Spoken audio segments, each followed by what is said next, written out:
from the Journal of Mountain Hunting email campaign. We've got a really strong US audience. And we blew that thing out of the water in our favor.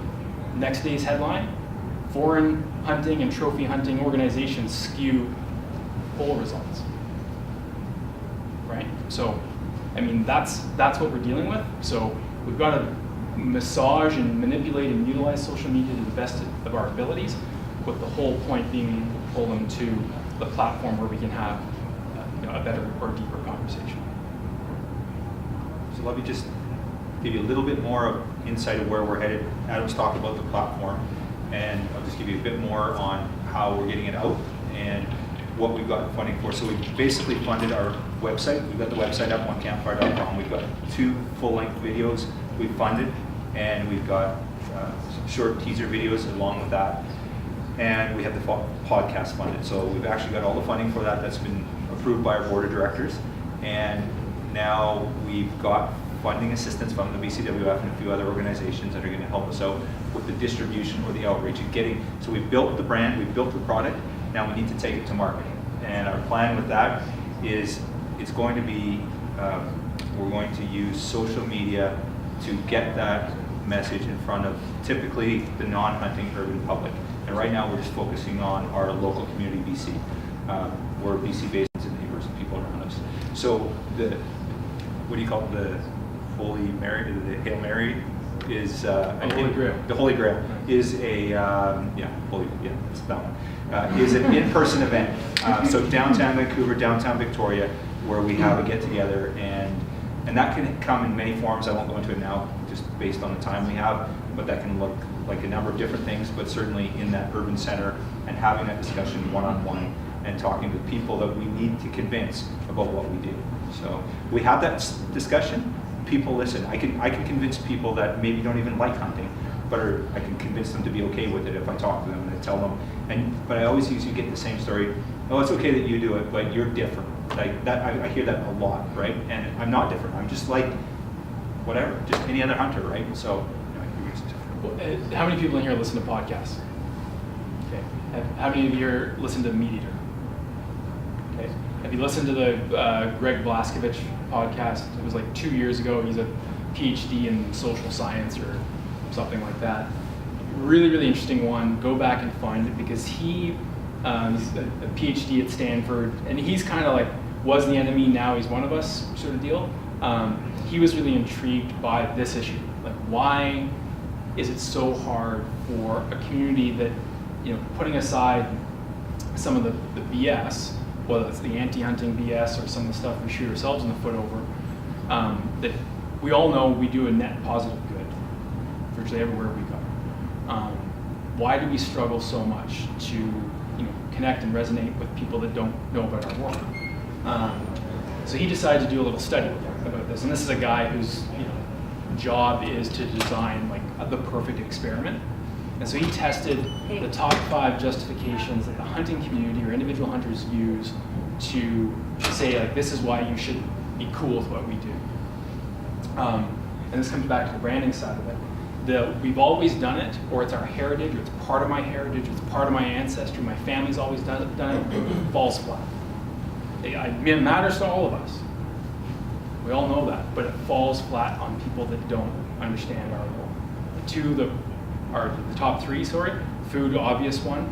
Believe it or not, the regulatory side of this, i.e. we don't all just, crack a cold one, jump in a truck and shoot the first thing that moves. People actually don't understand that. They don't understand that there is a lot that goes into determining how a season is determined, right? Whether we have 4-point or not, whether we have full curl or not, or 3/4 curl or whatever.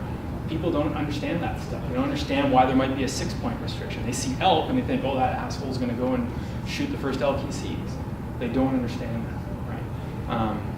And then the third one is, of course, the environmental or conservation or economic side of things. The problem with the word conservation is it's been stolen.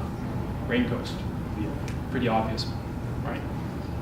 So people hear conservation, then they think, okay, well they identify that with a really sophisticated organization that's got a big budget, and the only place they put that budget is advocacy. They don't do a whole lot on the ground. We all know that, right? We're too busy doing the real work, but we left a hole, right, in terms of our image, the PR side of things, right? And so that was one of the reasons why hunter heritage or I hunt or hunting was removed from the brand. Was we just did not want to risk losing people that we might otherwise be able to have a conversation with right at the beginning. So that's it in a nutshell. This isn't the end of what we're doing in terms of the program itself. This is ongoing.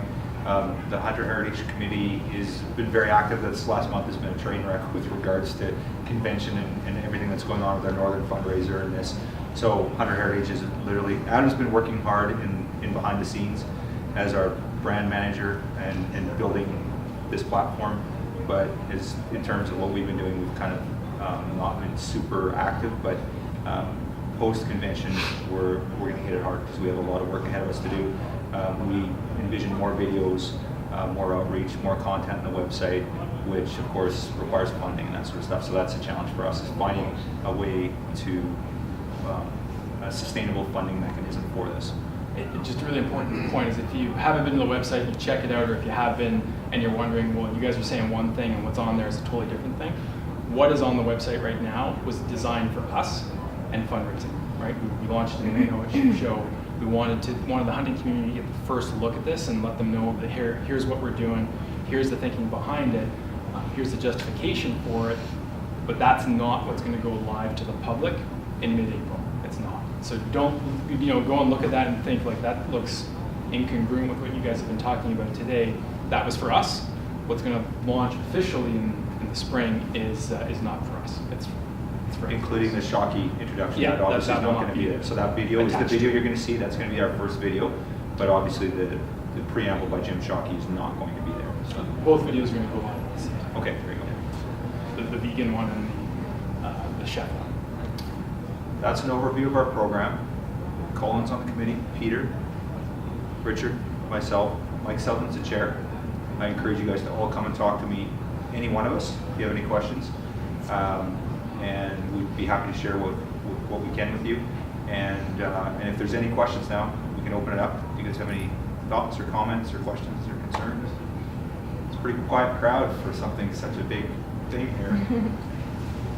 Jerry. Well, just one other thing, like the original hunting and traffic advisory team, when Cal first presented that, like, we talked to government about them getting involved, maybe not on this, but in promoting hunting and angling as something that's acceptable to come do in British Columbia.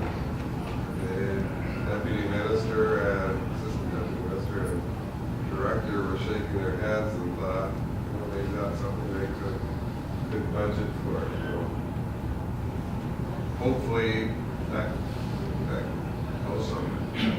I met with them after that, Jerry. I met with Jen, and I think there's an opportunity for that under that improving wildlife model that you're involved in. They have a funding mechanism for communications. It's about $250,000 this year, this fiscal, so it's not a big amount of money, but there is some money for that. But Jen was also suggesting there's probably other divisions like tourism that we could look for funding. Like, don't just look inside the hunting community for this. Maybe there's an opportunity under tourism. She seemed to think there was.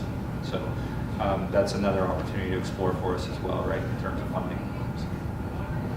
I'll add one other thing. This came up, somebody I spoke with recently.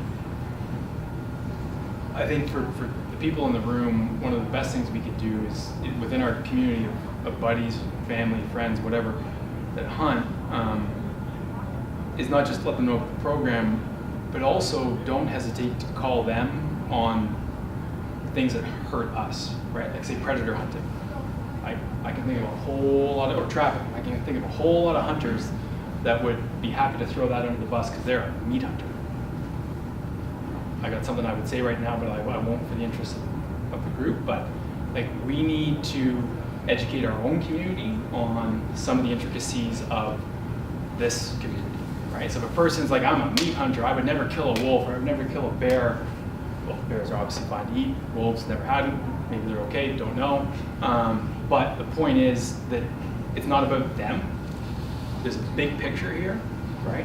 And whether it's wolves, coyotes, bears, cats, whatever, that's a hot button topic, obviously, and sometimes we do ourselves more harm than the antis do.